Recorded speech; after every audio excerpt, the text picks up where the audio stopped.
Greetings. As you know, I'm going to let this live fill up.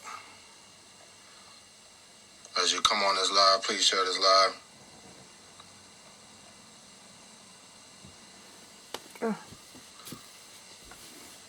Greetings, sister. Greetings.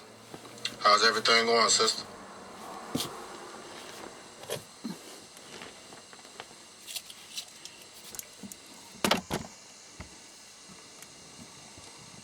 And let me share this live real quick. As y'all coming on this live, please share it.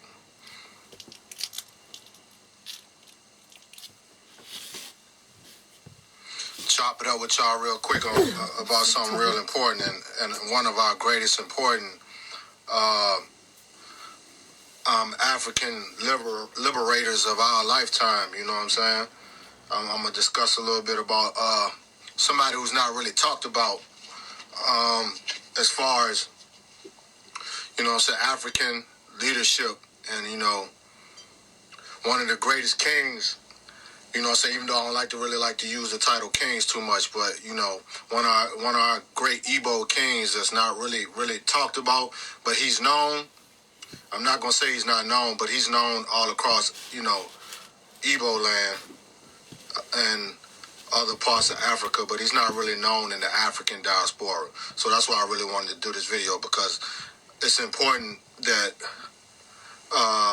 our people across the globe, in the African diaspora particularly, know who this great man was. And this is somebody that I've been studying over the years, and just a great story, period. You know what I'm saying? Like, let me just say this real quick before I hop into it, is that,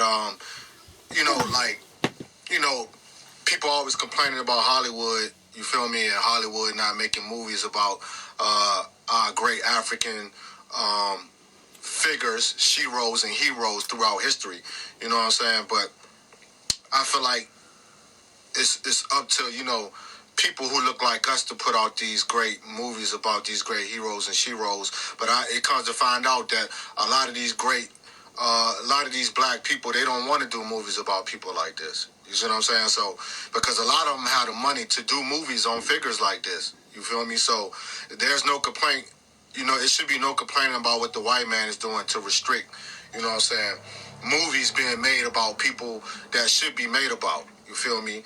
And this great leader right here, man, this great figure in history of time should definitely be mentioned up there with the greats. If not one of the top 5 greatest of all time. But his story just not known in the African history and African diaspora. You feel me? Especially the African diaspora. I don't really know about the educational system on the continent of Africa, but I know about the educational system in the diaspora. And this great man is not known amongst many of my people over here, amongst New Africans and Africans in the African diaspora. This is just pure facts. And I really wanted to do this video because I feel like we're heading into a new decade. So I figured that he's a great person to use as an example on what I want to talk about as we head into a new decade. And what I'm talking about is popularizing nationalism. You feel me? Because that word, I come to find out that word nationalism kind of freaks out black people. It kind of freaks out African people.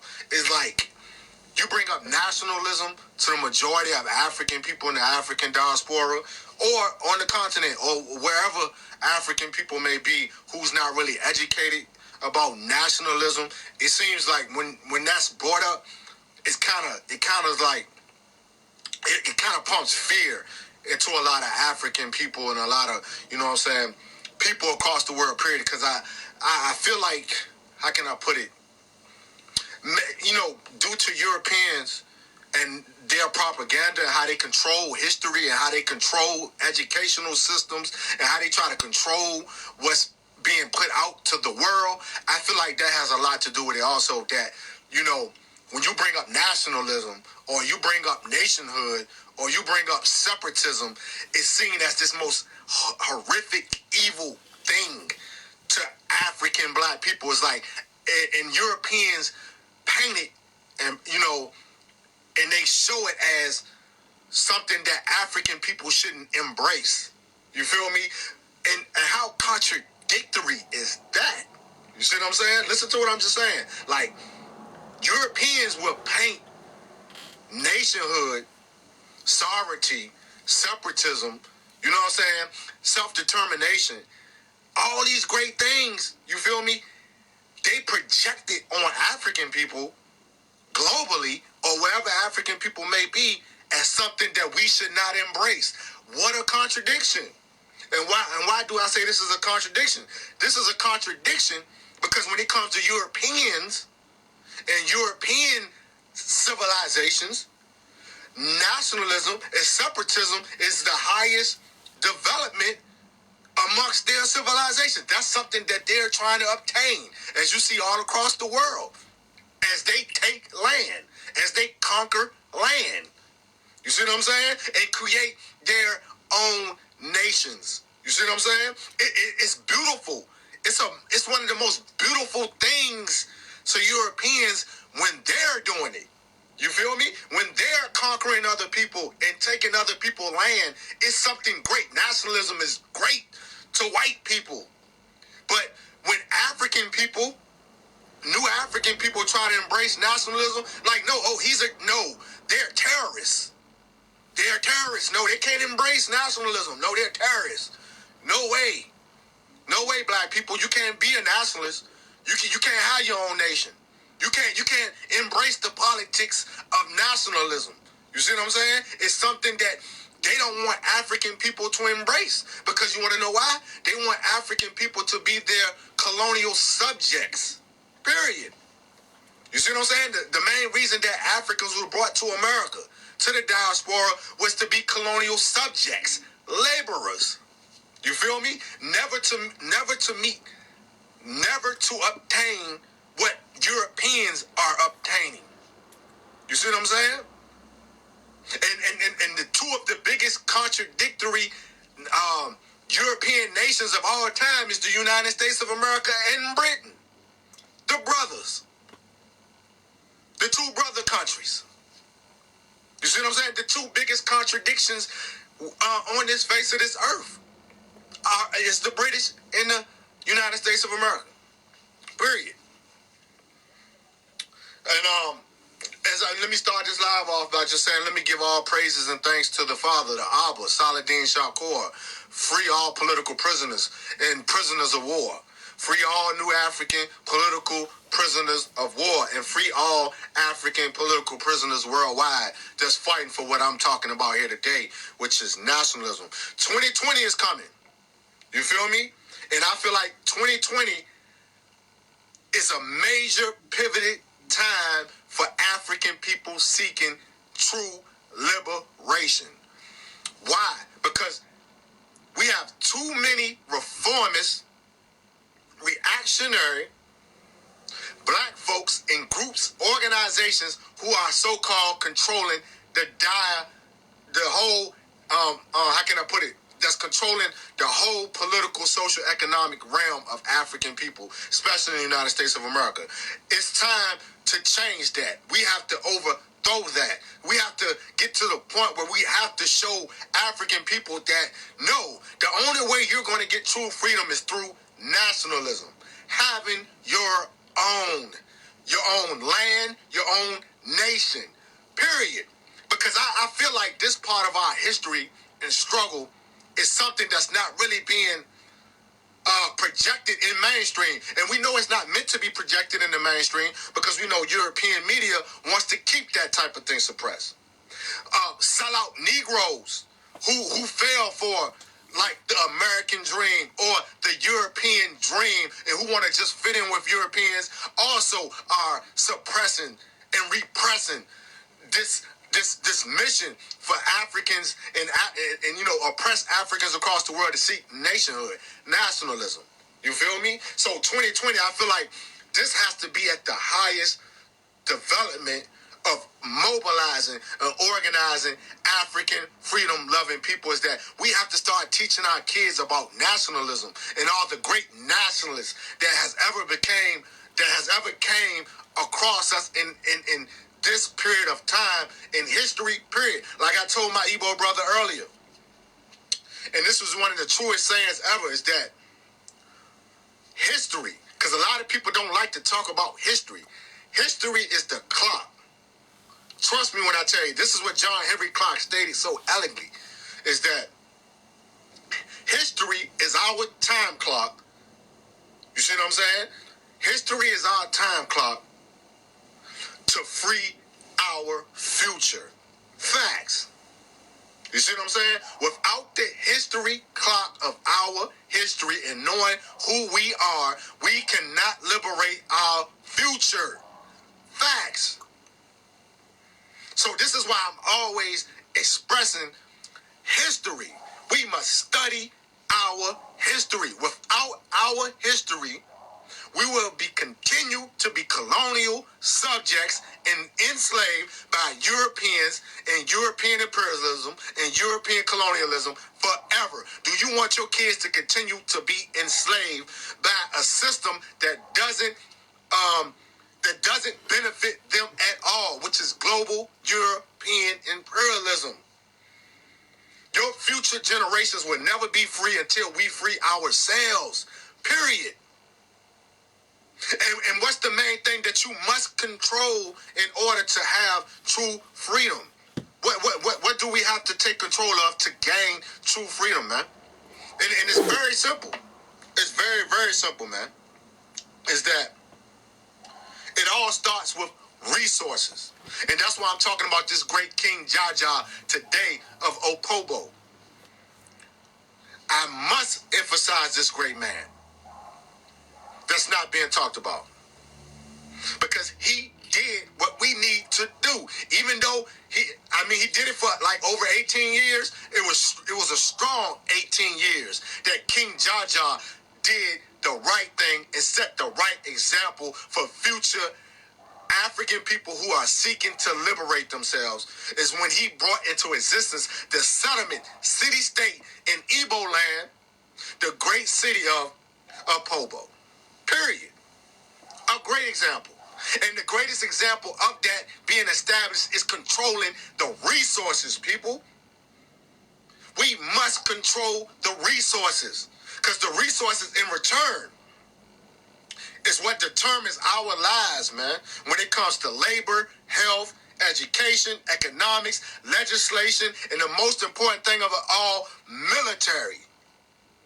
Because without a military, you can't protect what you're trying to seek, because you know European imperialism is coming. It is coming to destroy what you create, and it's coming to take what you establish. Period. The same way they did this great king, Jaja of Opobo. Facts. Period. And this king must be studied, because he's a true example of African nationalism, an African nationalist. He did it, people. And then the British assassinated the great King Jaja of Opobo. They assassinated this great leader. Could you imagine if King Jaja was never exiled? And I'm going to get into all that in a few seconds. Imagine if King Jaja was never exiled. You feel me? He was double-crossed, traded on. You see what I'm saying? And then assassinated by the British Empire, because King Jaja of Opobo was the most dangerous African in that time period, on how he controlled the trade market in southeastern Igbo land. And he kept the British Empire in check. You see what I'm saying? He kept the British Empire from capitalizing off of Igbo land's resources. You see what I'm saying? This is what you must understand. We must control resources to establish economic infrastructures that will benefit New African people, Biafran people today, man. This is why poverty is the most deadliest thing on this planet. You see what I'm saying? Because of economic oppression. Controlling the resources, people. African people don't control the resources in their lands. You see what I'm saying? And if African people can't control the resources of the land, then Africans in the diaspora can never, ever be liberated. Facts. You see what I'm saying? Because the Europeans are controlling the resources on the continent. Imagine new Africans or Africans in the diaspora or whatever you identify with. Imagine if you had no middleman. You cut out the white man. Imagine you had no middleman and you had direct access to the resources on the continent, the oldest continent on the planet, that you have birthrights to, you have birthrights to these resources. African brothers and sisters in the diaspora. Imagine if you had access to these resources. Imagine if you had access to the land on the oldest continent on this planet, which is Africa. This is why the Biafran struggle is the most important struggle in our times in the 21st century right now. Biafran land has to be liberated. Biafran land is enriched with minerals, resources that Africans in the diaspora need to liberate themselves, to become independent African nationals, African national people, man. Period.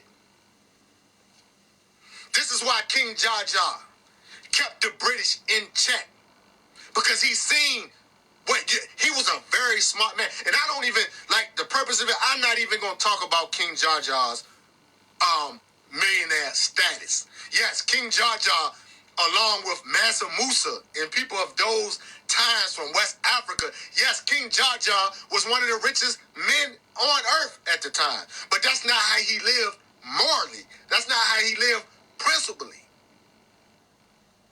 When he created the great city-state of Opobo, that's not how he lived. He didn't live like a millionaire. You feel me? And let me just show you a picture of the great king right now. Let me show you a great picture of the king. That's King Jaja of Opobo right there. You feasting your eyes on one of the greatest African nationalists in history. Look at that great man. That's not talked about at all in the African diaspora. The great King Jaja of Opobo. Let me show y'all one more picture of him before I get into this topic. Or, breaking down his life real quick. And if you don't know who King Jaja is of Opobo, I suggest you research the great king of Opobo and teach him to your kids and teach your kids about nationalism. And that's what we're striving for, self-determination, no matter where Africans be on this globe. Our goals are nationalism, nationhood, sovereignty. That is the only struggle. See, a lot of people get this shit twisted. The only struggle for any African people on this planet is for nationhood, to have your own country, your own nation and state, your own government, to govern yourself. Because the Europeans have never governed us to the point that it benefited us. The European puppets on the African continent, the black Negro sellouts like Muhammad Buhari and all these neo-colonialist African leaders on the planet has never did anything to benefit African people. No, they did it to benefit themselves and to enrich themselves. They did not put the people first, like the great King Jaja of Opobo, who is the greatest example of how you self-govern your people and take care of your people. Period. There was never, in this man's story, and not saying that he was perfect. Let's get that clear. We're not saying King Jaja was perfect, but from what the history states and the research state is that his city-state, his nation of Opobo, was one of the closest to perfection in African history. That's a known fact. Even the Europeans stated this. That's why they wanted the city of Opobo so bad. Is that they had to conquer Opobo because Opobo was enriched with the palm oil, and the oil period of that time period. You see what I'm saying? So they had to conquer Opobo. When they conquered Opobo, they knew they had Africa. Period. They knew they had Africa. I'm just trying to find this one more picture, y'all, before I get into it, because I want to show y'all the great Opobo, the great king of Opobo. This picture ain't clear enough, but I want to show y'all this picture. Oh yeah, here we go. Here we go. Here we go. King Jaja with the Igbo red cap. King Jaja. This is like one of my favorite pictures of him that was painted in the art. Look at that great Igbo. Look at that great Igbo nationalist, man. Look at that great Biafran nationalist right there, man. Of Opobo. One of the greatest nationalists in history. You looking at him right here, man. And what makes him the greatest nationalist of that time period is the fact that he put up, and this is the key thing you got to understand, what makes a great leader and a great nationalist leader is the fact, stiff resistance against European imperialism and European colonialism. You feel me? This is what makes King Jaja is someone we must study, somebody we must continue to venerate in history, and especially in the African diaspora. All my brothers and sisters in the African diaspora in the United States of America, I'm going to need you to write that name down and research this great ancestor. This is an ancestor that you should be calling in prayer. When you venerating your great ancestors in history, we must venerate King Jaja because he put up stiff resistance against the British Empire. And he taught, this is the greatest lesson that King Jaja has taught African people throughout history, is to control your resources. Never let the white man control your land and resources.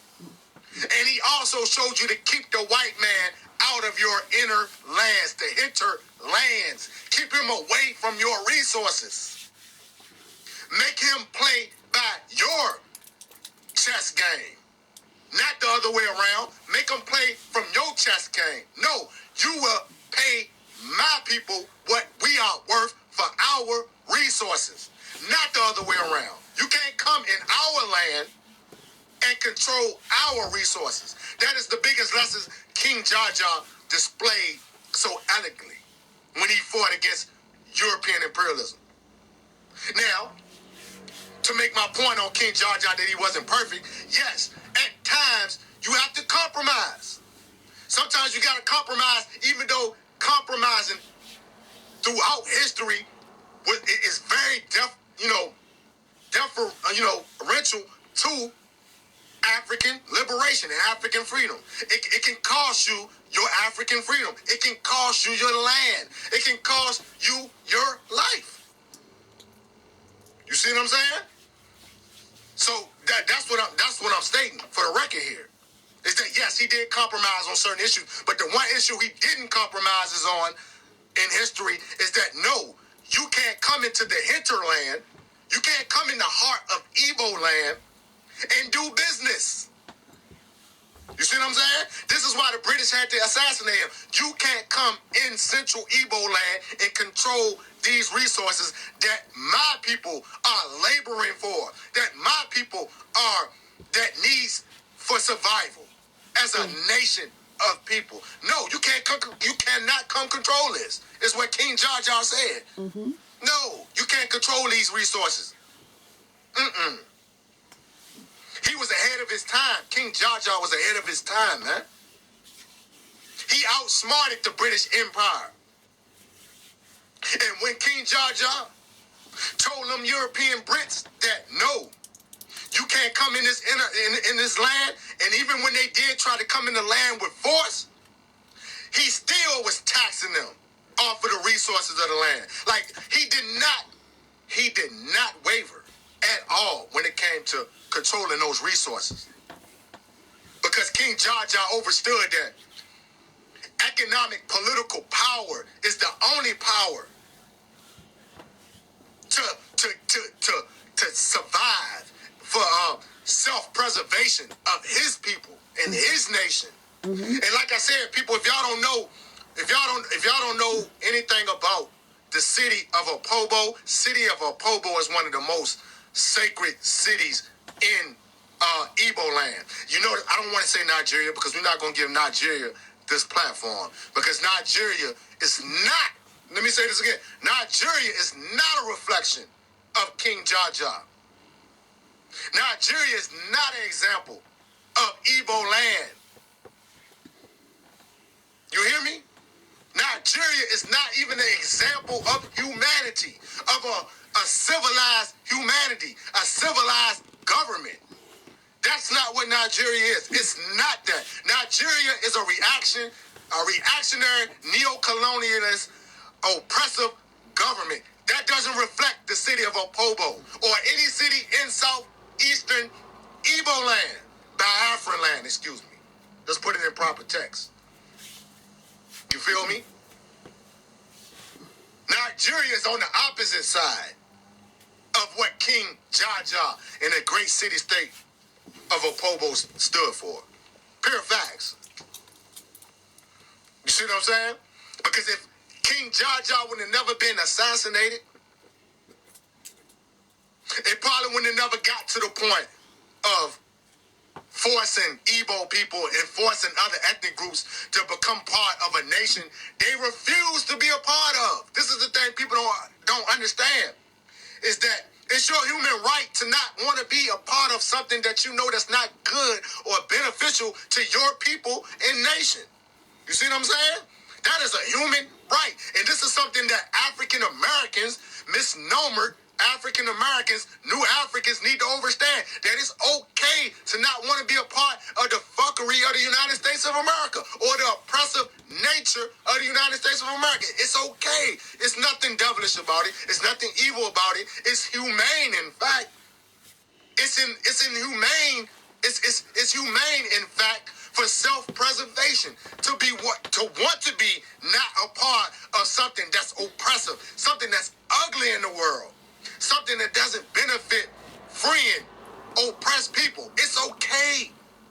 You're not a terrorist. You're not evil. No, you're a nationalist. You're a national of people who want to bring into existence the proper society.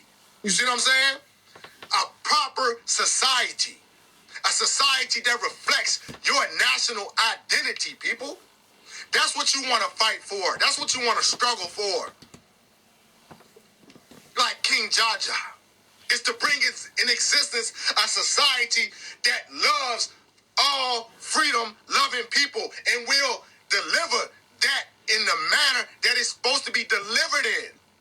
A government that takes care of their people. A government that respects their people. A government that doesn't want to see their people living in poverty. You see what I'm saying? This is the struggle of revolution.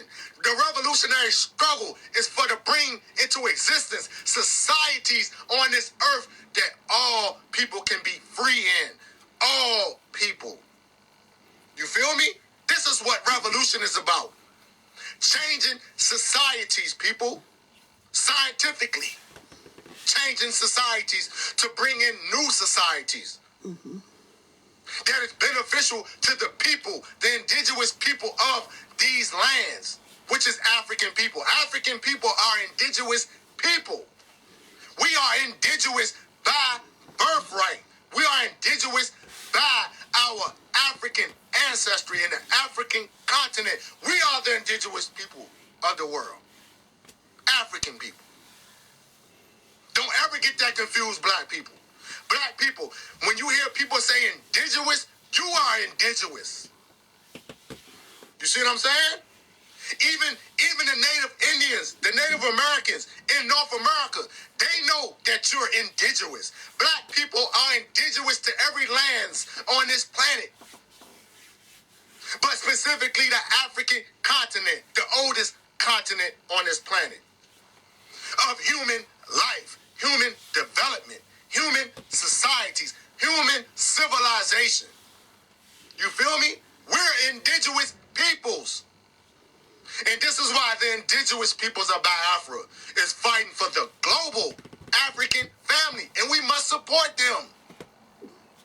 And the indigenous peoples of Biafra must support every other African independence movement on this planet that's seeking independence, nationhood, and sovereignty, because your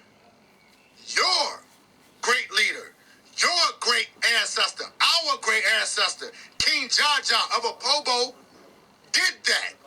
That is what he stood for. You see what I'm saying? We must fight as an African global family to free each other by controlling the resources. This is what they don't tell you, is that the resources is what the fight is for, man. We have to create economic infrastructures across the world for African people. And the only way that can happen, there must be a free nation on the African continent who's willing to stand up against European imperialism. You feel me?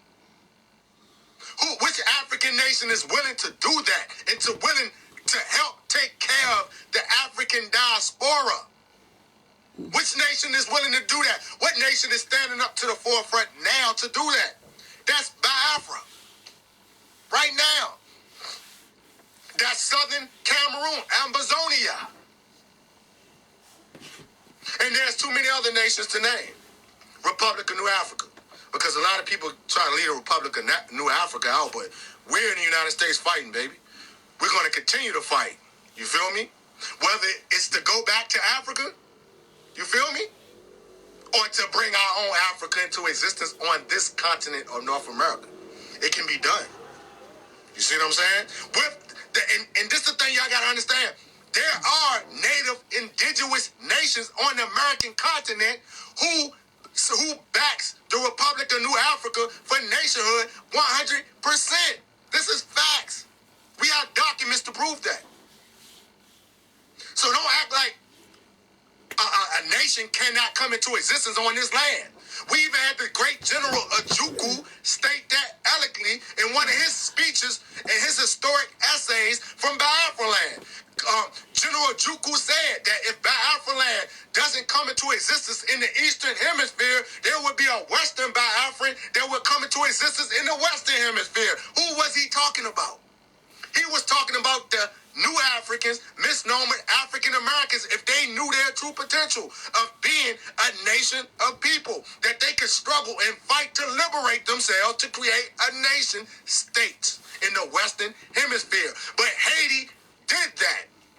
Haiti brought into existence the first African nation in the Western Hemisphere. So you say it cannot be, you cannot say that it cannot be done. Haiti proved that by defeating the France Empire, and defeating Napoleon to bring into existence a new African nation.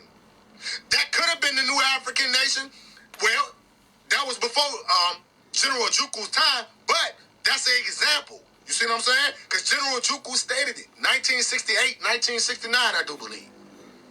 And if you haven't seen that blog, go to my website, newafrican77.wordpress.com. Look up General Ojukwu in the search engine, as he's, and you will see the document where he stated that there's a new African nation in the Western Hemisphere that would come into existence in that time period of the 60s, 70s, and 80s.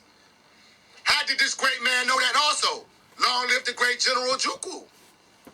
You know what I'm saying? General Ojukwu, King Jaja, and now you have Mazi Nnamdi Kanu.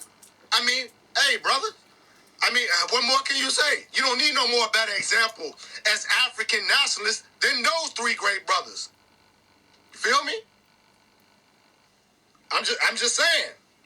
You know what what I'm saying? You have to get control of the resources, man. Share this video with everybody, y'all. Let's get into King Jar Jar's life real quick, man. Let's get into his life real quick.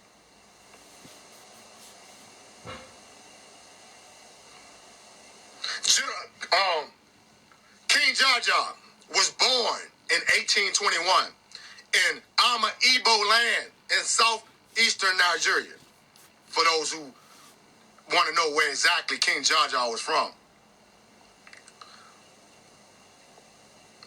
This is something you also have to learn that makes King Jar Jar so significant and great as an African nationalist and a great African hero in our history of African freedom fighters is the fact that King Jar Jar was captured.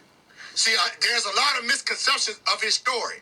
There's the revisionist, colonial, European history on King Jar Jar, which I'm not even really going to get into that because that's a bunch of lies and gibberish, so I'm not even going to get into that. The facts is, at 12 years old, King Jar Jar was captured by his father's enemies and sold into slavery at the age of 12. So here we go with another story of another great African ancestor who was captured by his enemies, sold into slavery, and a lot of Africans, Americans, and new Africans across the world can identify with this, is that here's a story of another African being captured on the continent and sold to his enemies. Jar Jar was captured and sold to his enemies at the age of 12 years old. So here's a real true story of coming from the bottom and rising to the top. He literally came from nothing. Like all African freedom fighters, they come from the bottom of the bottom, the lowest of the low, in which we call the proletariat, the lumpen proletariat, or the lumpen, meaning the low of the low. You see what I'm saying? Of conditions, scientific conditions that they deem that no man can come from, or no woman can come from, or rise up out of. That's what slavery represents. Slavery is the lowest of the low in class struggle, class warfare. People, slavery is the bottom. It's the lowest of the low. So for you to come from that, that makes you a great man, a great woman to rise out of those social conditions and not to become of your conditions. Because this is the thing you understand about a lot of African leaders, man. A lot of African leaders, or black leaders, period, they will come from the struggle, right? They will come from the most horrific conditions in history. But a lot of them don't develop that morally principled mind to understand that it's not about the riches. It's not about living lavish. It's about taking care of your people and liberating your people out of the most inhumane, impoverished conditions. That's a rare African mind, man, these days. In the history period, or in human history period, for a person to come out those type of conditions, to look back at his people and like, look here, I gotta liberate my people out of poverty. Cause see that, and the thing that a lot of these African leaders do is that they forget about where they come from. They forget about where they come from. So when they get to the ladder, once they get up on the highest ladder of classism, they look back at their people as not their own people. They look down on their people. So it's rare for a person to come from those inhumane conditions of being a slave and being impoverished to finally get to that level where, you know what I'm saying, he can liberate his mind out of poverty.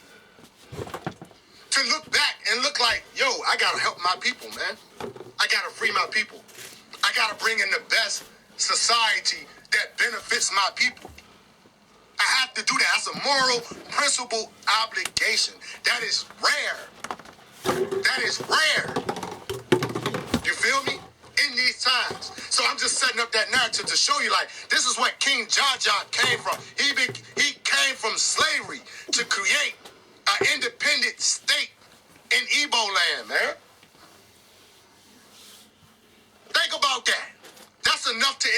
inspire any African, no matter where you live on the planet, is that this man went from a slave to one of the greatest African nationalists to ever live, man. And created his own independent city-state when it wasn't cool to do so. You feel me? So, this is what happened. He was sold into slavery. And this is something I gotta understand, is that in Igbo land, and this is the best way I can explain it, in Igbo land, in those time periods of the 1880s and the 1800s, but I'm gonna just set it up from like the 1820s to the 1880s and beyond, is that they had what they had in Igbo land is what they call houses and royal houses.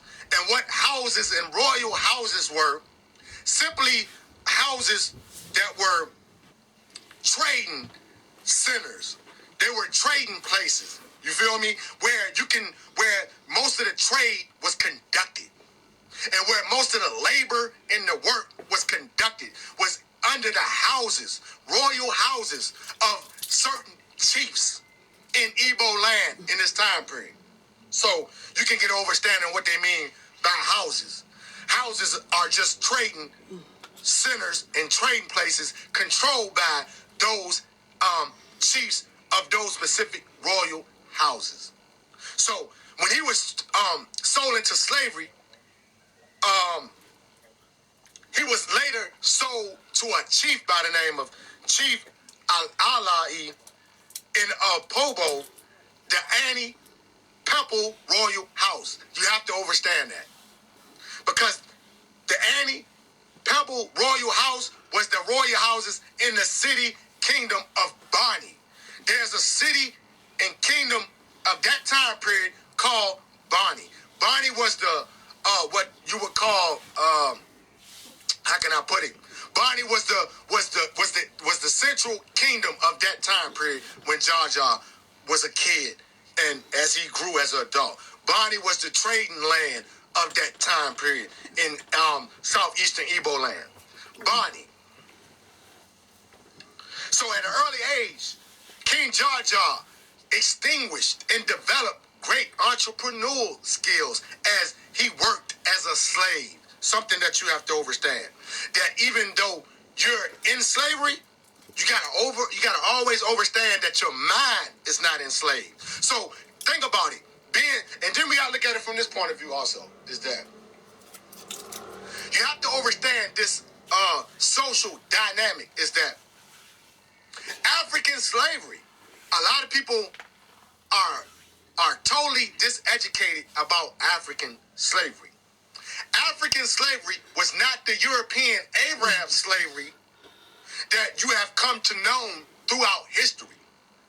Not letting off the hook, not saying all African royal, you know what I'm saying, people that had slaves treated their slaves